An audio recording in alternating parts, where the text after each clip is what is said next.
பொதுவா எல்லாரும் சொல்லுவாங்க, ஒரு மிஷின் வாங்கினா விவசாயத்துக்கோ எதுக்கோ ஒரு மிஷின் வாங்கினா 10 ஆள் செய்யற வேலையை இந்த ஒரு மிஷின் செய்யும்னு சொல்லுவாங்க. அது இல்லைங்க, நான் 100 ஆள் செய்யற வேலையை இந்த ஒரு மிஷின் செய்யுதுன்னு சொல்றேன். சமீபத்துல நான் ஒரு 4 ஏக்கர் வாழை உழவு செய்து பட்டம் பிரிச்சேன். பொதுவா ஒரு ஏக்கருக்கு 36 ஆள் ஆகும்.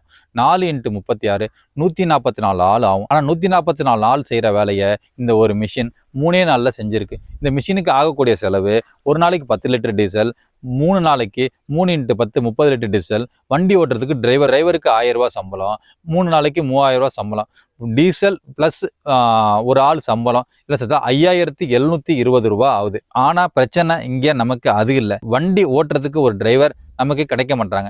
நான் 3-4 வருஷமா ஒரு டிரைவர் வச்சிருந்தேன். அந்த டிரைவரோட ஸ்பெஷாலிட்டி என்னன்னா, காலையில வந்து வண்டியை ஸ்டார்ட் பண்ணி ஆன் பண்ணாருன்னா ஒரு 160 போட்டுட்டு தான் வண்டியை ஸ்டார்ட் பண்ணி ஆன் பண்ணுவார். வண்டி ஓட்டிட்டு இருப்பாரு. மதியம் நம்ம சாப்பாடு கொண்டு போய் கொடுக்கும்போது ஒரு 160 அவர்கிட்ட கொடுத்தாதான் அவர் திரும்பி மதியத்துக்கு மேல ஓட்டுவார். இப்படியே ஓடிட்டு இருந்துச்சு. எனக்கும் பிரச்சனை இல்லை, எனக்கு என்ன சொந்த உழவு மட்டும் தான் ஓடுது, அதனால ஓடிட்டு இருக்கோம் அப்படின்னு சொல்லிட்டு நானும் பிரச்சனை இல்லைன்னு விட்டுட்டேன். 3-4 வருஷமா ஓட்டிட்டு இருந்தாரு.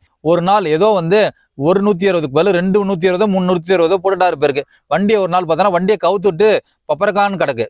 என்ன பண்றது எனக்கு தெரியல. அதுல இருந்து அவரை நிப்பாட்டிட்டேன், பெருசா இது பண்ணலன்ட்டு. இப்போ அங்க தேடி இங்க தேடி வேற ஏதாவது ஒரு டிரைவர் கிடைப்பாங்கன்னு வேற டிரைவரை ஒன்று அரேஞ்ச் பண்ணியிருந்தேன். அவரும் இன்னைக்கு வரேன் நாளைக்கு வரேன் இன்னைக்கு வரேன் நாளைக்கு வரேன்ட்டு ஒரு 10 நாளா வெயிட் பண்ணி கொல்ல சுத்தமா காஞ்சி போச்சு. அப்படி என்னதான்டா பண்றதுன்னு இருக்கிற வேலைகளுக்கு நடுவே நானே எடுத்து அந்த 3 நாள் அந்த வண்டியை ஓட்டிட்டு இருந்தேன். இனி விவசாயத்துக்கு எவ்வளவு புதுசா மிஷின் கண்டுபிடிச்சாலும் அதை ஆப்ரேட் பண்றதுக்கு ஒருத்தர் கிடைக்க மாட்டாது. இனி வருங்காலத்துல விவசாயியே அந்த மிஷினை ஆப்ரேட் பண்ணா மட்டும்தான் விவசாயம் சிறப்பா செய்ய முடியும்.